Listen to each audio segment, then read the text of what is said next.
What's up, everyone? Kevin Carrillo here, and welcome to another episode of the Cannabinoid Connect podcast. My guest today is Mr. Randy Rivera, who is the Director of Agriculture Commodities for the Texas Department of Agriculture.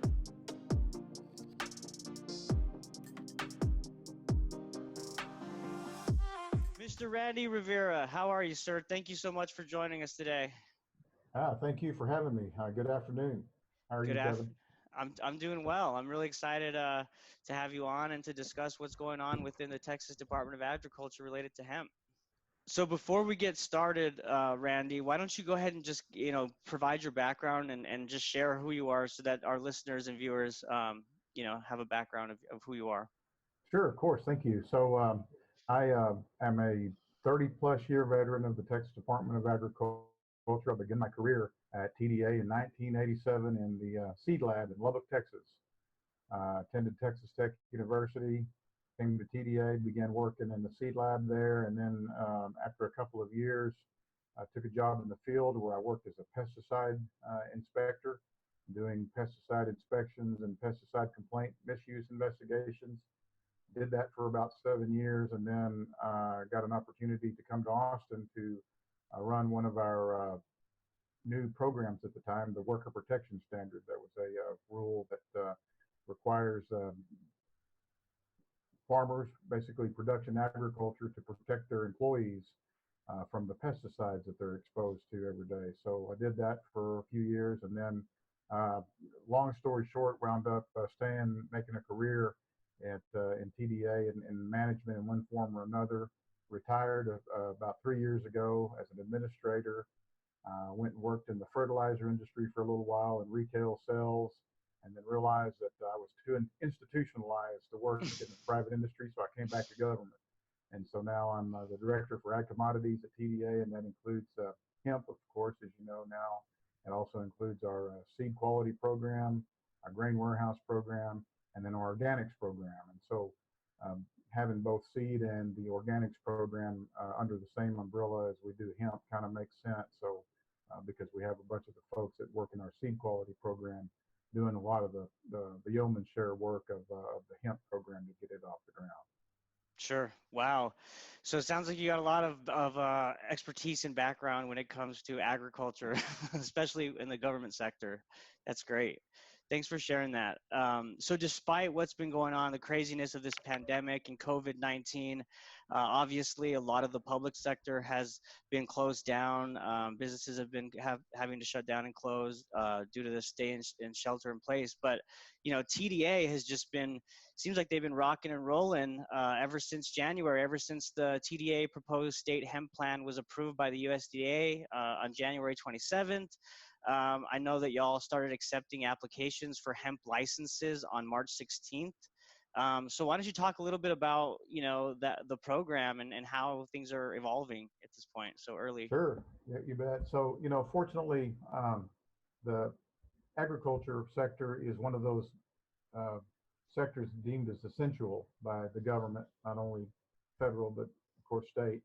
And so the Department of Agriculture continued to do our operations as we normally would, except that many of us, are doing this from home. As you can see, my background, not a typical office here, but so we are doing this from home, and like myself, all the rest of us are doing our work from home, and it's worked really, really wonderfully. We've been able to continue operating all of our inspection programs in the field, as well as being able to conduct all of the business that we do at the headquarters office here in Austin. And with that, of course, includes the hemp program. And as you all know, Commissioner Miller was very, very, you know, interested and made it a point to make sure that we continue to be able to roll this hemp program, uh, beginning in at the appropriate time as soon as we got, our USDA plan approved, as soon as our rules were in place, and so on. So, Kevin, to echo what you just said, we did begin, the ability to start accepting applications for the hemp program on March 16th. And then a few weeks later, we were able to issue our first licenses.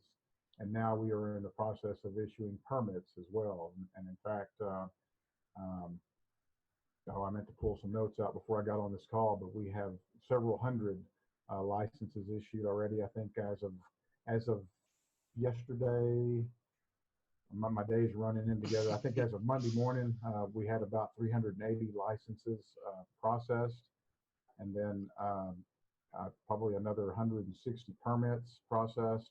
And I know that number just climbs every day as we get those worked through our system. That's amazing. That's great. It's just such a short period of time. It's great to see that there's hundreds of licenses that have already been issued, and farmers are getting ready to rock and roll for this summer harvest season. So that's excellent news. I think it's important to distinguish between the two types of licenses that are issued, right? So Sure. I think what you're speaking about right now is the producer's license, which is, of course, the hemp farmers. Um, and that process, like you said, is rocking and rolling. How about the processor licenses, the people that are So actually extracting the cannabinoids? sure. So let me give a little overview more, I guess, for the audience to understand that whole process a little better. So um, initially, in through our e-apply system, people were able to apply for a producer license, a handler license, a handler sampler license, and then they were able to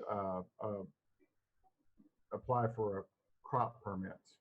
So the process, or kind of the way that rolls out, is a producer would apply for a license to become a producer, and he would register his or her facility. So then that's kind of two separate things that happen within that application. They apply for the license to grow, and then they register however many facilities in which they're going to grow in. And when we talk about a facility, that's a big picture. So someone, say, who has a 1,000-acre farm, say, would register that facility in its entirety, and then when they get licensed, they will come back and then tell us how many lots within that 1,000 acres that they're going to plant. And that might, that actually might even begin in the greenhouse, say. So they begin in the greenhouse, and then they, with the transplant or the seedling, and then move that out into actual production field somewhere. Those would be all considered lots. So that's what we're talking about there. So then we've had a lot of questions about, well, what's a handler license for? How does a handler differ from a producer license? A handler license is for someone who's actually doing some duties associated with the production of hemp, but not actually the producer. So maybe you're a producer and you contracted some company to come in and harvest your crop.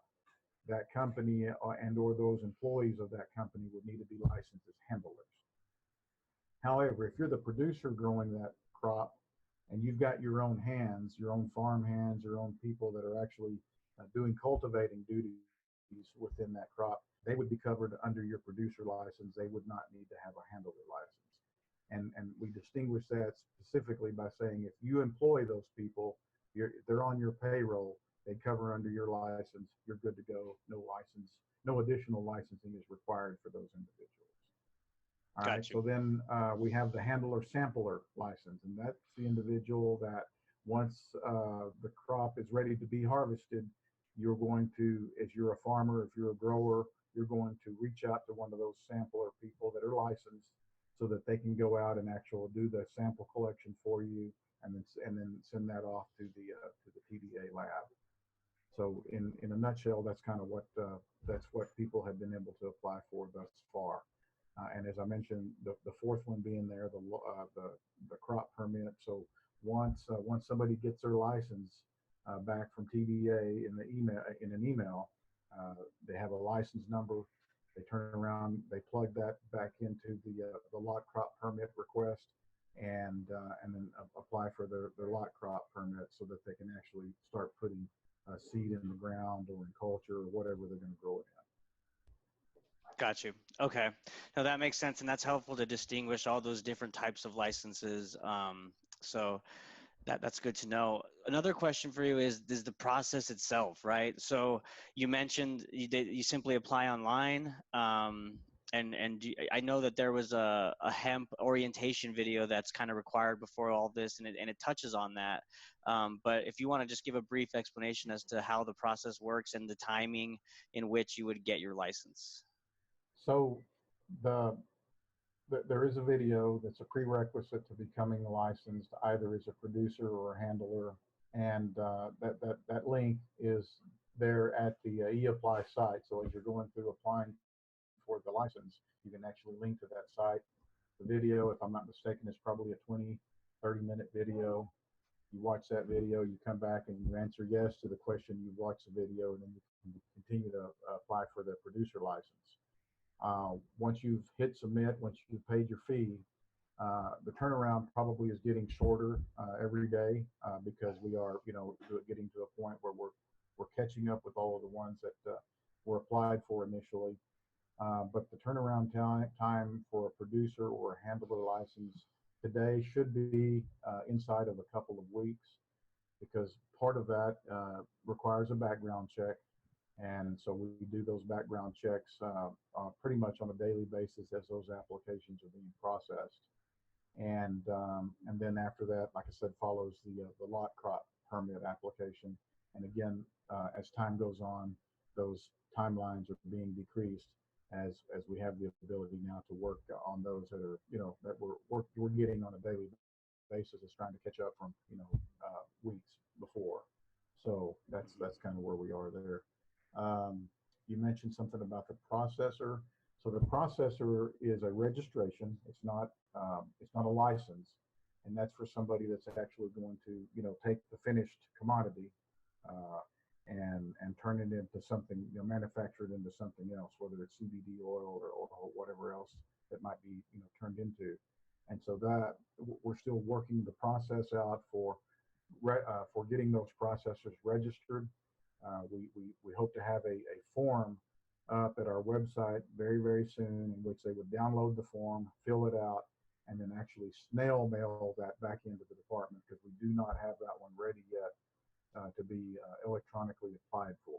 We're getting real close, but that one's not quite there yet. So anybody that wants to be either a lab, have their lab registered for testing, or have a processing facility registered, would go to our website, download the appropriate form at the Hemp webpage at TDA, fill that out, send it in with the appropriate fee, and then as soon as we receive it, we'll begin processing that application.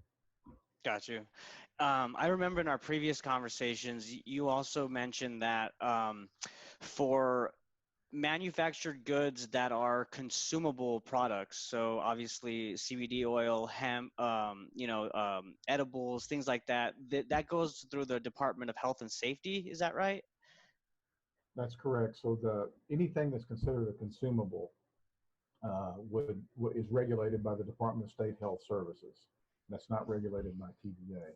We regulate hemp production from the time you put seed in the ground, or put seed in in media or whatever in a greenhouse, until the time that it's passed the THC test and harvested ultimately.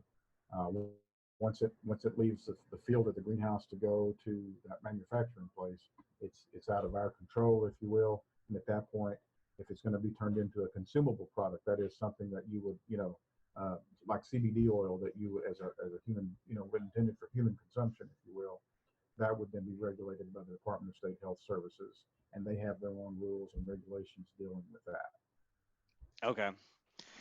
So let's talk about growing hemp organically. Again, watching that video, which was very informative on the TDA website under the hemp program, they talk about organic certification requirements. So what is the difference between organically growing hemp as opposed to not, and what are the benefits and maybe some drawbacks, if there are any? So, early on, initially, there weren't any pesticides registered or labeled for hemp. I think in probably the last month, that there have been a number of pesticides that have been EPA registered, that has been allowed to be used, or have a label used for hemp. And so if somebody were going to grow hemp today, say in what we call an organic manner, in order for them to be certified organic, there's certain requirements that they have to meet, not the least of which is having to submit an operating system plan and an application and a fee to some certifying body. In Texas, TDA is just one of a number of certifying entities that certify some crop organic. So and you can link to our website to the various different folks that certify crops organic, or you can do that from the USDA website. But so someone that is going to grow crop organic, has to demonstrate that, one, their inputs, that is anything that they're using in the overall production of that crop meets the standards for organic certification. They can't use pesticides. They can't use inorganic fertilizers and things like that. But all of that information, they have to become certified through our program in order to be able to at least be TDA certified, which also equals to USDA certified. If they're going through some other certifying entity, same thing. They would have to make an application to them, submit an operating system plan that gives a background on not only what they're growing, but where they're growing it. For example, if they're going to grow it in a field, in a traditional agricultural setting, they would have to demonstrate that field is in fact hasn't been used for what we call conventional agricultural production for a number of years, and I think it's at least 3 years, maybe even 5. And then they have to demonstrate, by as evidenced by the different documents that they would submit to us, that what they're using, both to plant the crop and what they're using to grow the crop with, any inputs that they're putting in there, that they are in fact organic certified, inputs.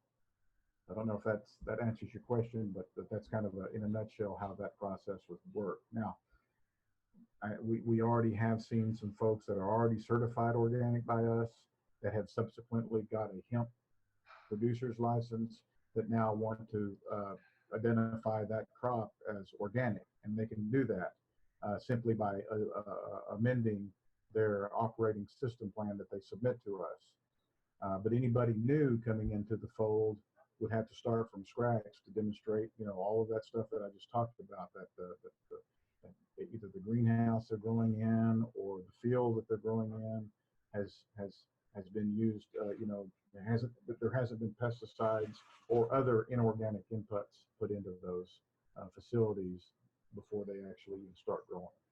Yeah, no, that makes sense, and you did answer the question, so thank you for that explanation. It's helpful. Staying along the lines of certification programs, you mentioned you oversee the seed certification program. So can you talk a little bit about that program and how TDA approves these hemp seeds, both following the state and federal laws?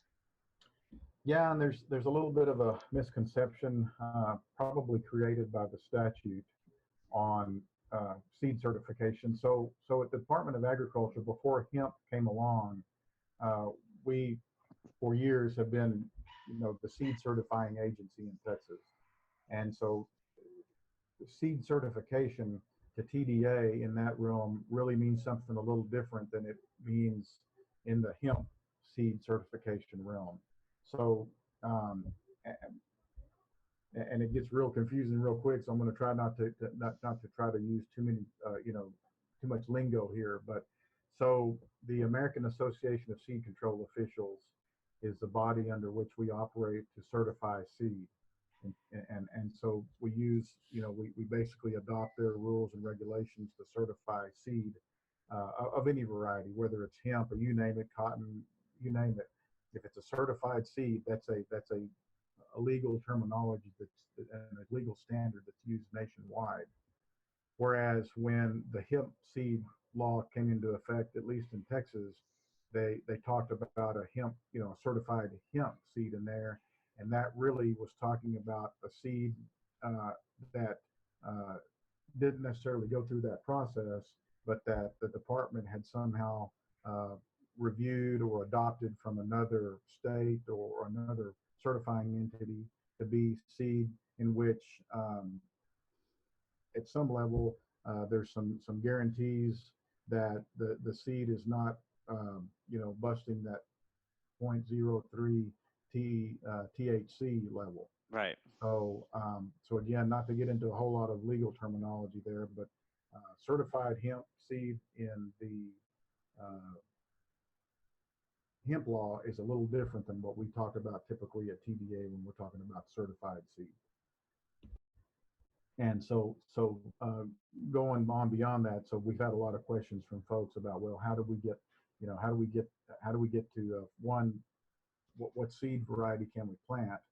And two, if it's not listed, in your website, then how do we go about getting that hemp seed at our website? And uh, again, there is a form at TDA's website that a seed company uh, that wants to get their hemp seed, posted at our website to be used by our producers can do so simply by downloading that form, filling it out, and submitting it with, whatever appropriate information is required so that we can certify that seed to be at our website so that it can be used for hemp production. And in addition to seeds, is there also, I know that there's an approved, TDA approved list for hemp varieties, so transplants, clones, cuttings, things like that. So is that same process available for those producers that would like to add theirs to the list, or?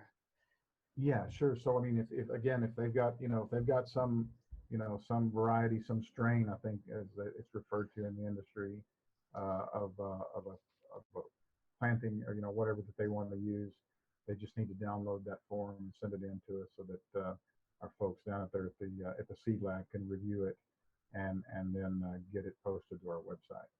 Great. And there's not a fee for that. It's just a matter of registering that No. seed or that whatever it is that they're trying to get registered. Okay. So let's talk about policies related to growing and harvesting hemp. I know you talked about, you briefly touched on the, hot crops, or, the THC level being 0.3. You want to talk about just like the overall kind of high level policies that farmers should think about as they start to plant and grow? I think Commissioner Miller really emphasizes this in his video, but I think something like, don't don't uh, don't invest any more money in this than you can afford to lose. And especially in these times that we're in right now, that's probably not any more true than ever. And that people really need to be, know that they have a market to go with this stuff before they put it, in the ground or before they plant it in a greenhouse. These, from what I understand, hemp seeds are not cheap, and that whole process is very expensive. And so if you're going to invest a lot of money or maybe your life savings in something like that, thinking that there is a pot of gold at the end of the rainbow, just make sure that you've got some assurances that you've done your homework, you've done your due diligence to make sure that you haven't wasted a whole lot of money. Following last year, there was kind of a glut, if you will, in the marketplace of dry matter, or what they call, the harvested part of the hemp, sitting in warehouses, especially over in these states where they've had these pilot programs and they really didn't have a market for it. And so then, from what I understand, maybe even the CBD oil market seemed to go down quite a bit after the first of the year because of all of that. And so we just, we want people to be, cognizant that they need to make sure they do their homework, to make sure that they've got, a contract uh, with a reputable company so that they, don't lose any money in their production of hemp.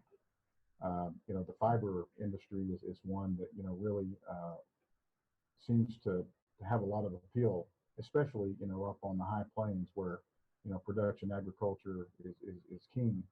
And so I know that there's been some companies and talk about, investing in production facilities and whatnot. But again, we caution people to make sure that they, are dealing with a reputable company, that they've had their contracts or whatever reviewed by, you know, uh, some attorney, somebody that knows what they're doing with regard to these contracts. So I don't know if that answered your question, but No, it does. I mean, I know for a specific example that I've come across in New Mexico specifically was, there were a lot of farmers that were growing these crops and they were harvesting, but to your point, they didn't have those contracts in place for the next step, right? The processors, the extraction labs. And the challenge was there weren't enough of them. There weren't enough extraction labs to take on all of that plant, all that mass. So a lot of these farmers kind of lost out in the end. And so I know that that's going to be very important to just make sure that the whole process chain is intact and you have a plan, before you plant. Correct. Yeah, and that's what we're urging people, and we don't want to stifle people's entrepreneurship whatsoever. But by the same token, we don't want people to lose their life savings on something that if it's not a sure thing yet in terms of having a market for it or having a buyer or having contracts in place. Right. So yep. I mean, essentially, we are at the ground floor, right? When it comes to the hemp industry, and that's so exciting. And so, what would you say are you most excited about this industry, and what are some of the challenges and opportunities, obviously, that will be presented to people in the future? Wow. So a few months ago, I guess before the first of the year, I had an opportunity to attend a conference in Kentucky, a hemp conference, and then following that conference, me and one of my work colleagues actually met with the Kentucky Department of Agriculture officials because Kentucky is one of those pilot states. And in Kentucky, as you know, because of the industry that they have there in tobacco growing, they were, it was easy for them to transition into hemp production especially for CBD oil. And so they had some trials and tribulations there that we were able to, look at and kind of take some notes from and try to, make sure that we didn't have the same stumbling blocks here in Texas. But one of the things that, one of my takeaways from that conference that I attended, there's a lot of potential for especially the fiber market. There's a lot of known uses for hemp fiber, not only in building materials but in the auto industry and things like that. And so that's something that I hope can take off in this state in particular, because there's a lot of places in this state that they could grow, especially up on the high plains, the South Plains of Texas, where production agriculture has suffered in years past in various other areas. There's an opportunity there, I think, for farmers to grow a crop, especially if they can identify some good marketplaces to go with this stuff to turn it into something else that would replace some other some other consumable of some sort. Mm-hmm. I mean, obviously it's still, this process is very new. Again, y'all have been accepting license applications in mid-March. So has there been any like learnings and findings that you guys have seen along the way that maybe will change and shape or evolve these hemp programs in the future? Well, quite frankly, the statute, House Bill 1325, was written, and then following that, we had the USDA guidelines that came out, and so we had to, write our rules within the confines of those statutes and regulations and guidelines. And so, there's as even in the short time that we've been, issuing licenses, the questions that we're getting from producers, especially in the greenhouse industry. Um, in the statute in 1325 and then in the USDA guidelines, there's not a whole lot of uh, wiggle room, I guess, for a lack of better terms, that really fits with how a greenhouse operation grows hemp for in that market. They're growing it primarily for CBD oil or something like that for a consumable.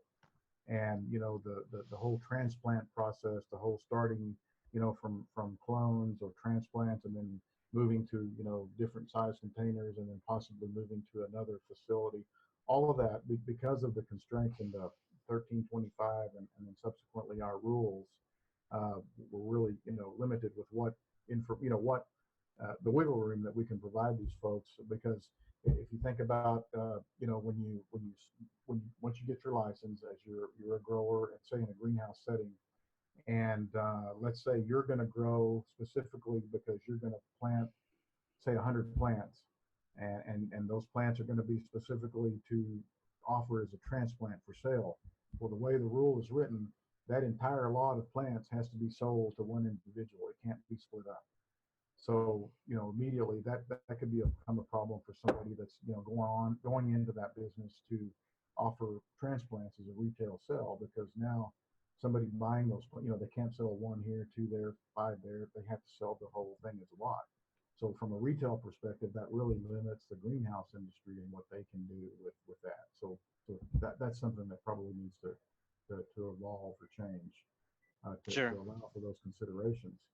Uh, Same thing with somebody that's growing, say for uh, one of the scenarios that I got just the other day. We had a grower that he wants to start, his lot, and he's going to plant a few plants today. Maybe he's going to wait a few weeks and plant a few more plants, and then maybe he's going to wait a few more weeks and plant a few more plants, so that he can kind of have a constant harvest, if you will, for the market that he's going for. Well, the way the rule is written, once that lot is ready to be harvested, it has to be harvested all at once. Therefore, we have to test it all at once. And so that will, the way the rules are written aren't going to lend themselves very well to working with the way he wants to do business. So those kinds of nuances are things that we're going to have to work through. I think not only in this state, but probably in this country, because of the way the guidelines came down from USDA. Right. And we get it. Folks are, the lawmakers are trying to make sure that people are raising legitimate hemp and not something else. And so we know why they've made these rules so stringent. But by the same token, they've also kind of hamstrung, legitimate people that are trying to do a legitimate hemp business. Well, I mean, it boils down to the fact that cannabis is listed as a Schedule One drug at the federal level. So um, until that is removed as a Schedule One, there's always going to be tight regulation and restrictions. Right. And I mean, that's got to happen sometime in the near future, right? I mean, at this point, with how fast the states are moving, I mean, what would be your guess at the federal level from it being removed as a Schedule One narcotic? I wouldn't dare to hazard a guess. I really, I have no clue. I mean, think about, the states that have legalized, say, marijuana. And that's been going on for what, a few years now, at least 10 years at least. Right. And so as far as the federal government concerned, it's still a Schedule One, narcotic. So um, I don't see how hemp changes that equation quite yet. I think there's going to have to be, a whole lot more experience by these states in Texas and other states that are doing this, this hemp crop, to see what that looks like in the future, and see, and the other thing I think that's going to be huge is a game changer is if and when they develop the processes where they can actually, a roadside law enforcement can distinguish between legal hemp and the other stuff. I think that's probably going to be the game changer if they can ever develop that technology, which I understand is on the forefront, but still hasn't been used. It's still not available for such use, and I think that's probably going to be a game changer at some point. Yeah, for sure. Well, Randy, I think we're just about at time here. Is there any other updates that you want to provide or share from the TDA, or if you want to list any websites and places where people can refer to get more hemp information in Texas? Yeah, so if somebody just goes to our website, texasagriculture.gov, I think it's www.texasagriculture.gov, and then either do a search for hemp program or actually go straight to that page. And if you'd like, I can send you a couple of links that maybe you can post on your on your webcast here, or your Yeah, podcast. absolutely.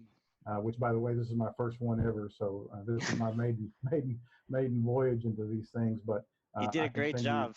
well, thank you. I can send you two links that you can use to, provide your audience. And then the other thing, if they have questions, I know sometimes calling into any agency, state or otherwise, is a challenge because it's all push one for this, two for that, et cetera. And sometimes it's hard to get a hold of a live warm body. Email works just as good. And if they want to send an email to hemp@texasagriculture.gov, that goes into a main, switchboard, if you will. And so that person actually redirects the emails to the various, if somebody's got questions about seed, it goes to our folks at the seed lab. If they've got a question in general about, becoming licensed, it'll go to one of us that can answer those questions. So any specific questions that somebody has, they can be, they can send that in an email and sometimes get just as good a response or maybe even better by an email, because we can send links in there and other things to provide that information. Great. Yeah, no problem. If you shoot those links over, and I'll get them added to our description under the YouTube video, so people can easily access those. You bet. And then our main, I'll include our phone numbers in there as well if somebody still wants to call, because it's also important that people sometimes have a conversation too, because sometimes it's easier to communicate something in the spoken word than it is to write it down. So no doubt we'll gladly accept phone calls too, but email works just as well too. Beautiful. Awesome. Well, Randy, I want to thank you again. Welcome to the podcast world. I'm glad that we were able to be your first. And TDA, just keep rocking it, man. We really appreciate what you guys are doing for all the hemp farmers out there. Well, you got that. Thanks. And thanks again for having us. And if you have any questions, don't hesitate, Kevin, to reach out directly. If you would like me to participate in the future, I'd be glad to do it. Oh yeah, I'll be talking to you again. All right. All right. Thanks. Bye. Yes, sir. Bye-bye.